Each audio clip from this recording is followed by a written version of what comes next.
All right, crim 28, let's knock out chapter 6. Supervision and treatment of offenders with special needs. So, as you can probably imagine, so many of the offenders that we're dealing with today have special needs. And by special needs, we can be talking about people who are drug addicts, are mentally ill, who are maybe veterans with PTSD.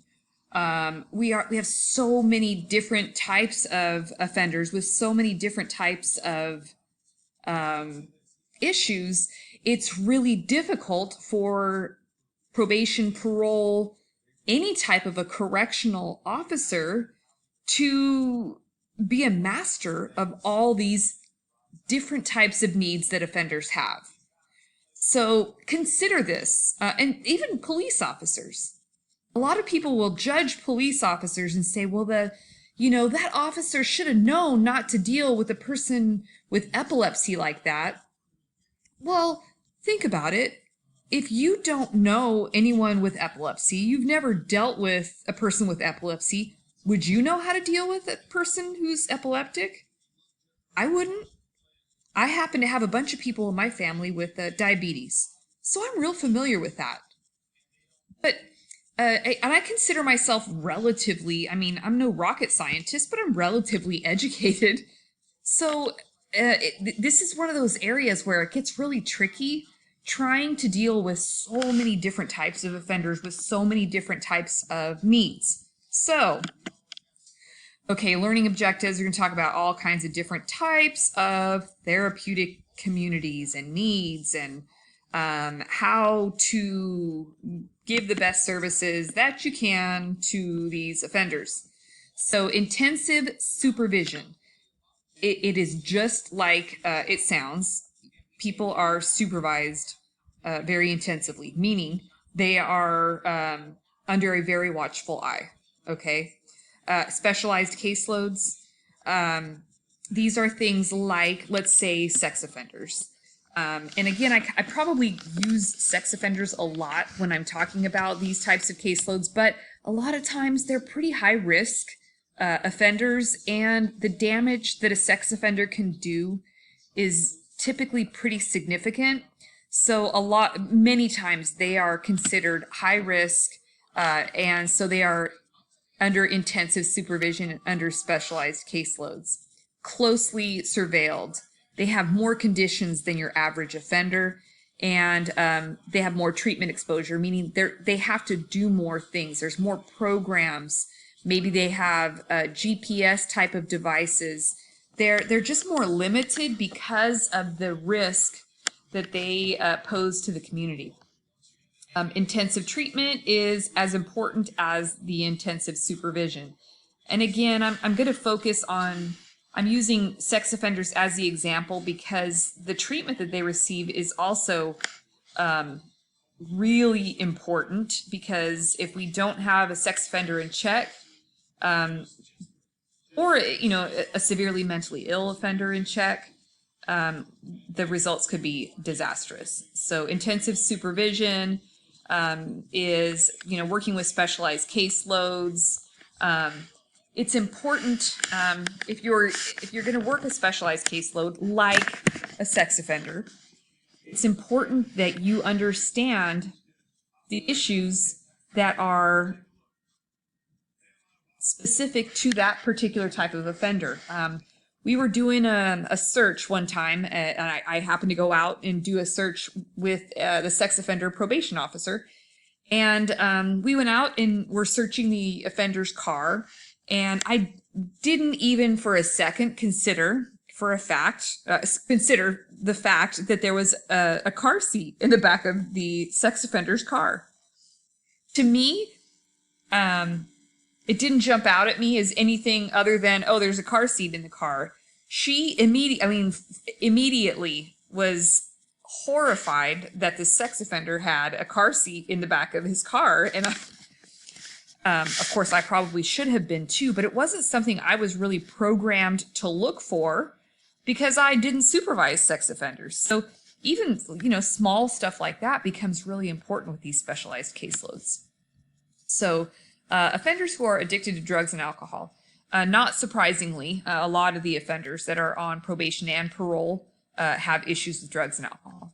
And typically, when they committed whatever their criminal offense was that got them to on probation or to prison, drugs and alcohol are typically involved. Continued drug use on probation and parole is very common, and it's a common, well, in California, it's pretty tough to get a revocation for drugs and alcohol, but probably most states, it's a pretty common reason for a revocation. And you're probably asking yourself, why would she say that? Our prisons and jails are so full in California right now that if I tried to, even when I was at probation, if I tried to arrest somebody, even a juvenile, for a dirty drug test, there were probably times when our juvenile hall was so full that they would have laughed at me. And I'm exaggerating a little bit, but I mean, unless it was heroin or something like that, even for a juvenile, if I tried to arrest a kid on a probation, revocation, or violation based on a dirty drug test, it would have been really difficult. Most places, probably besides California, that might be doable. And you're probably thinking right now, how depressing is that? And how sad is that that's where we are? But that is where we are in California.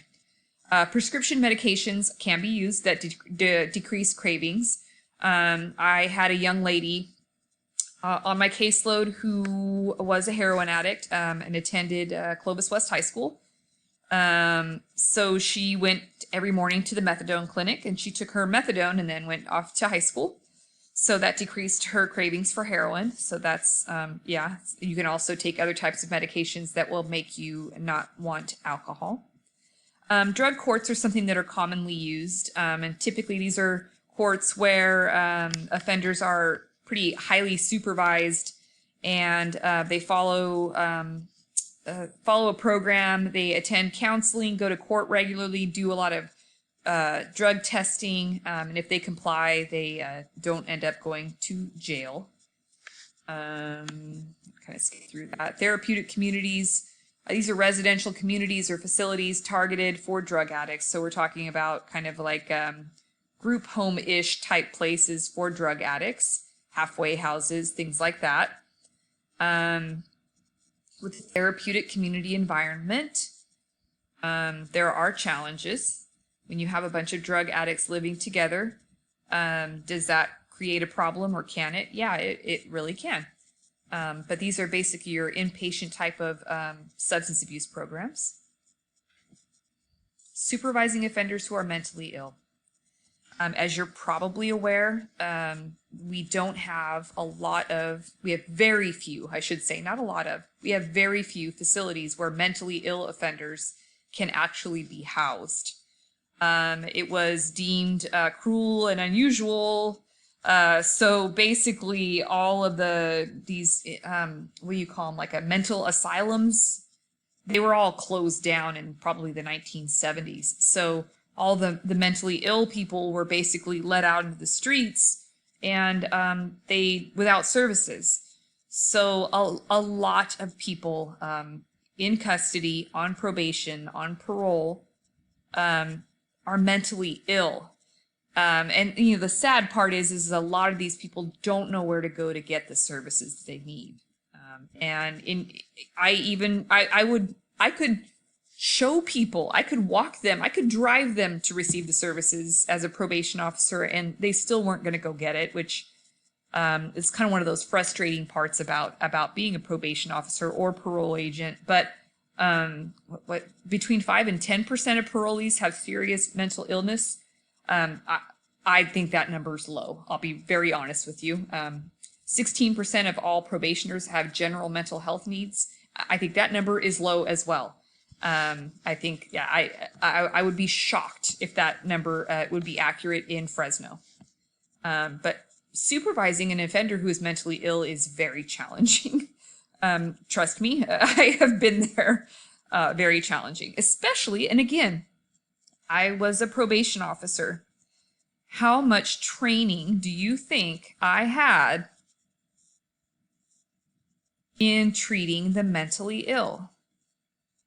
I have a master's degree in criminology. Do you think that really helped me here? It's very challenging, very challenging. I might do 8 hours of training a year on how to deal with mentally ill offenders. It's simply, number one, not enough, and number two, should it be a probation officer's responsibility to deal with the mentally ill? And I don't know the answer to that. I'm not. Anyways, just throwing that comment out there. Should correctional officers be responsible for the mentally ill? It's tough. It's really hard. Should police? Who should? What do you do? I don't know. It's a tough one. It's a tough spot to be in. And a lot of people think that we should all magically understand exactly how to deal with these situations, and it's hard. It's very difficult. Mental health courts are something that are a little bit more, they're newer, and they work a lot like drug courts, but you're dealing with, instead of drug use, you're dealing with someone's mental health issues, and they're basically required to seek treatment, take medication if that's part of the plan, and basically follow through with the therapy and treatment as required by the court. They go through very regular courtroom visits, and they're monitored pretty closely to make sure that they're in compliance. And if they take care of business, their cases get dismissed, because most people understand that the reason that they committed the crime probably had to do with untreated mental health issues. So, the courts are trying, the criminal justice system is trying to help, but again, it does get very tricky. Veterans courts are the same kind of deal. It's really sad that we send our young men and women to other countries to protect and serve, and they see horrible things over there. We bring them back home, and then unfortunately, we don't necessarily give them the services they need here to recover from the horrific things they might have seen over there. They suffer from PTSD, then they commit crimes because of, again, untreated PTSD. And so we do have veterans courts too, which also is very similar to the mental health court or the drug court, where they receive treatment, services, all that kind of stuff. They go to court. These are, again, other options, but probation, parole can be involved. Typically, it's probation that's involved in these types of courts. Mental health probation caseloads. Again, you're going to have a probation officer who hopefully has been trained in mental health issues. And we had I'm sure we still do. There is a probation officer with Fresno County Probation who is assigned to this caseload. I don't know that she had more training in mental health issues, but I know she was assigned specifically to the, I think we called it behavioral health. And in fact, no, the more I think about it, I don't think that they received any more training than another probation officer, but I don't know.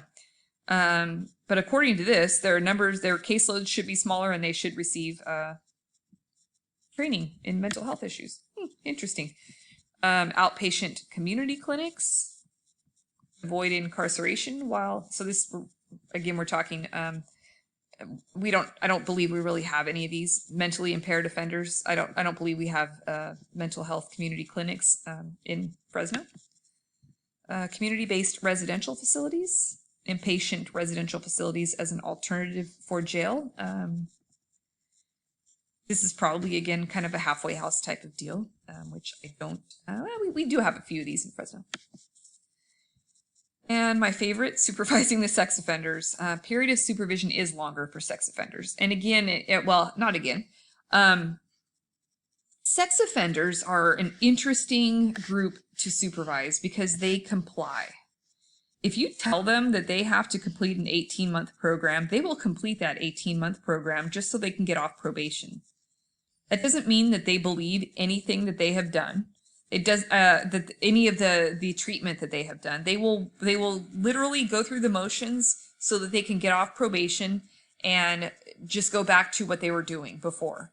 So a lot of times they will be on probation until the treatment program thinks that they are actually rehabilitated. So this one is a little bit, they're very tricky, very difficult to supervise. Person supervising this caseload should have extensive training, time, and resources. Do they? I don't know. I remember the juvenile sex offender caseload. We had 50 offenders on that caseload. That's a lot for a juvenile caseload. They can do polygraph tests. And then the old penile plasmograph. This is the one where they hook up like little electrodes to someone's penis and then show them certain types of pictures to see if they're aroused by little children or babies or things like that. But supervising sex offenders is it takes a special kind of person to be able to have the patience and tolerance to supervise sex offenders. Containment supervision. If you go through all the bullet points here, you'll see this is a really intensive supervision. 2 to 4 face-to-face contacts per month. For probation is a lot. 2 probation or home and computer searches per month. Thorough mental health evaluation, weekly cognitive behavioral group therapy, individual counseling, regular staffings with treatment provider and polygraph examiner, and sharing of information between probation officers and treatment providers. So very in-depth. And then you're all familiar probably with Megan's Law and the sex offender registration laws. There are different levels of sex offenders. And I think that was our discussion question. I think this week we talked about sex offender registrations. And you probably read my question and thought, like, how can there be different levels of sex offenders? Oh my gosh. There are so many different levels of sex offenders. And I worked in a courtroom for a while where we dealt specifically with juvenile sex offenders, to be more specific. But you can have so many different levels of sex offenders, from someone grabbing a woman's breast on a city bus to someone throwing a child down on the floor and raping them. So there's so many different levels and so much in between that you do have different risk levels, obviously. And if you've never looked at Megan's Law before, I think the Fresno County Sheriff's Department actually has a good link to it and you can look up like your address and see how many sex offenders live by you. It's actually fairly interesting. You'll see that there are some apartment complexes in Fresno that are like full of sex offenders. A lot of them, they all choose for whatever reason to live next to each other, which I don't know why, but anyways. But there are different levels of sex offenders, and this is the National Sex Offender Public website, and talks about the registration laws. And I think that's it. Oh, no, community notification laws. Just more stuff about sex offender registration. And you can read all of this stuff. And I think that's finally the last one. Is it really? Yay!